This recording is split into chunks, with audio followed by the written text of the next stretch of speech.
A question that we're getting more and more is, can stem cell exosomes help with increasing cartilage production in joints such as the knee that are undergoing osteoarthritis? And the answer is yes, absolutely. There was a great new study out of China at a university where the researchers looked at the effect of exosomes in both mice knees, and then they actually did a dose escalation study in humans. So they actually did two research studies and put them into one paper. So how did they do this? Well, they produced umbilical cord stem cell exosomes, and then that's what they used in both the mice and the humans. And first in the mice, they induced osteoarthritis in the knee, which is pretty common, and then they injected the knees with a significant amount of exosomes. And then they actually went later, they gave it time, and then they looked at the knees to see what was the effect, and it helped all around. First of all, it significantly decreased the inflammatory response that osteoarthritis produces. And they looked at specific things such as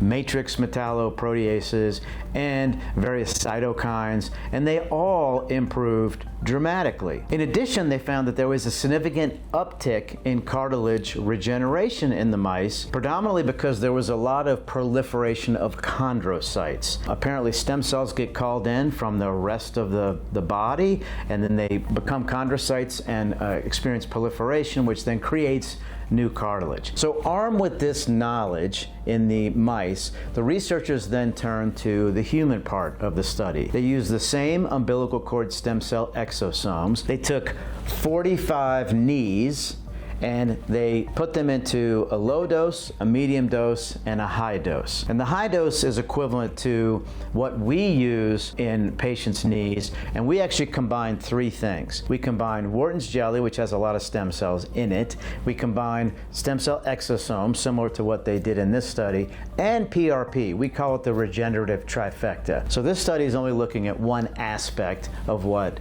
we offer. But what did they find? In the highest dose group, at just 3 weeks, patients reported a highly significant reduction in their knee pain. So that was what happened initially. And then at the 6-week mark, around 42 days, patients reported a significant improvement in their knee stiffness and their function. Increased activities of daily living, walking farther, stairs, things like that. So it got a lot better as time went along, and it continued to improve over a period of their follow-up, which was 9 months. So it wasn't like they stopped after the 6-week mark. Now, they did several MRIs at time points during the follow-up, and they did find that overall these patients had an increase in cartilage thickness on the MRIs. Now, with the early pain reduction, the hypothesis by the Chinese researchers is that that was predominantly due to the inflammatory response being reduced. And then at the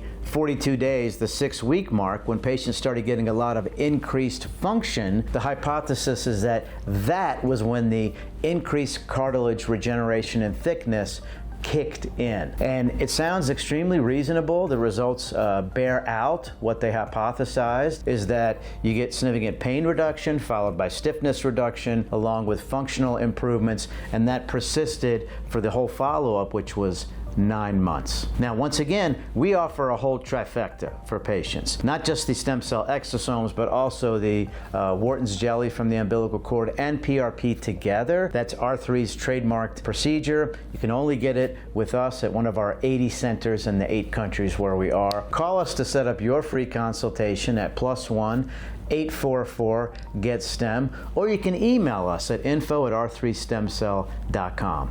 Thanks.